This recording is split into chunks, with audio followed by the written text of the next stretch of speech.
Okay, nobody wants to be in a saturated niche because it just makes things hard for seemingly no reason at all. Now, I'm in the real estate niche. You can let me know in the comments if you care to know why, but real estate is a notoriously saturated SMMA niche where sometimes you're talking on sales calls with people who have literally sat on 45 sales calls before and they know how it goes. And yet sales isn't a problem for me. I've had months where I've closed 43% of my sales calls, and I'm even gonna need another sales guy coming in pretty soon. So how? First off, it was not always this easy for me. I wanna make that very, very, very clear. And I've tried all the stuff that the sales gurus teach. The problem for me was that it seemed like everything that they had taught worked for everybody else, but didn't work for me, which was pretty annoying. And I didn't really know how to make it work for me, or if the tactics were outdated, or I couldn't really figure it out. And it bugged me for a long time. Like I was sitting there taking call after call after call, just trying to figure out how do you actually conduct a sales call properly? Like some of these tips would be, ask them what's gonna happen if they don't make this decision to move forward. How's their future gonna be impacted? Implication question if you've read spin selling. So I'd ask, okay, so what happens if you don't, manage to get more leads coming into your business? And they're like, so what do you cost? Right? Because they're like, I triggered sales resistance. I'm just some guy who doesn't know what the hell he's doing in their eyes. So they're like, shut up, let's just get to the point. I've been through this a million times. And I'll get into what exactly sales resistance is in a little bit, but I was triggering sales resistance like crazy when I was trying all these different tactics, these questions, these strategies that these gurus were providing that were supposed to work, but again, didn't seem to. So why is it that things seem to work for everybody but you? Like, is it your niche? Is it you? Is it your face? Like, what's the problem? And these were questions that were running through my mind. It was like, do people just not trust me? Is it the way that I look? Do I look too young? What's wrong? And just for a little bit of context, I learned sales from multiple sources, from entrepreneurs doing $850,000 per month, to course material from entrepreneurs doing $3, $4, $5 million a month, to sales research done by some of the biggest nerds in the world. And the same thing happened to me every single time.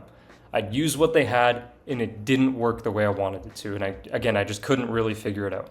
Until I talked to one of the main sales guys that worked at Sam Ovens' company that he ended up selling later on, one of the biggest companies in our entire info product industry.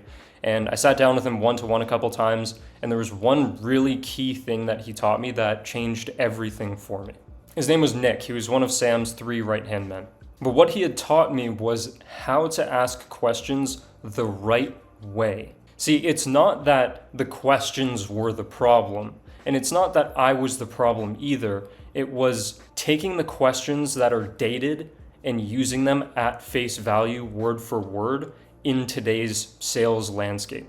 So it's more about rewording questions and sounding less blatantly, obviously like a salesperson than it is about finding different questions or tactics or strategies, because looking back, all of the materials I read, watched, learned work.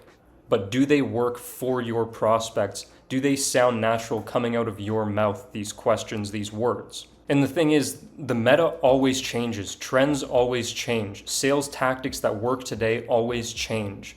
The way that prospects react to the way that you ask questions always changes. And what you really need to do is learn how to adapt these sales principles, tactics, strategies to today's landscape, like I said. What works always changes. And to go completely off on a tangent for a minute, that is actually really helpful if you understand this. When I was in university, I was in a computer science program and I had some computer science classes, and they had a plagiarism detection software to see if your code was copied over your peer's code, just to make sure that you're not just all doing an assignment together and copying and pasting it and everybody gets 100. At first, a lot of people were confused as to how they could even do this. And the way the prof explained it is the way that you write code is a lot like the way that you write words. And what he meant by this is that I construct my sentences with different words. I speak differently than you and than anybody else. It's like a fingerprint. Everybody's fingerprint is completely different. So the way that you speak is different. The way that you code is different. The way that you solve like a math problem is different, although it does kind of depend. Some math problems are pretty static in their solving, but when it comes to code, writing, things like this, like there are infinite ways to achieve a certain outcome, which might be asking a certain question.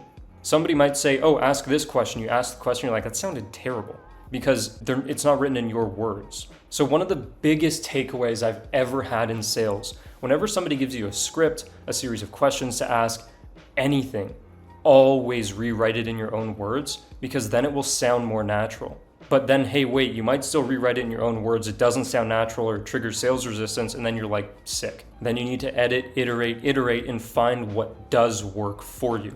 And oftentimes, what works in a super saturated market where people have been on a million sales calls is finding a way to ask certain questions where they can't even tell that you're asking these questions. It's super low key, but you're still getting the answers that you're looking for.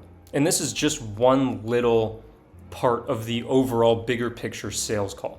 But this is huge. So before you go running around trying new sales stuff and saying, oh, it doesn't work, think about this. And like, it takes a lot of work and action in numerous sales calls to really find out how to make something work, even if you like bought a course or something. So what is sales resistance? Sales resistance is when somebody can detect that you're a salesperson and they are no longer lost in conversation in flow state. You want them to be in flow state so you can guide them through a conversation.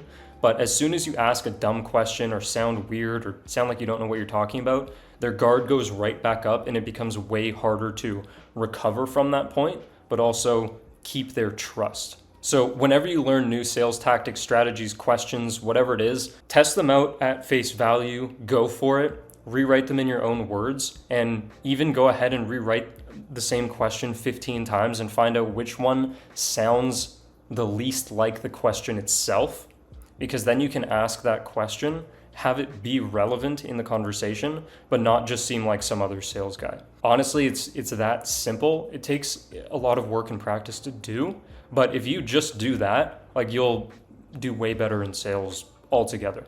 Now, there's a really interesting concept I talked about in one of the most recent videos I posted about how gurus online can confuse the life out of you when you're trying to learn stuff. That'll be on screen somewhere here. Go watch it.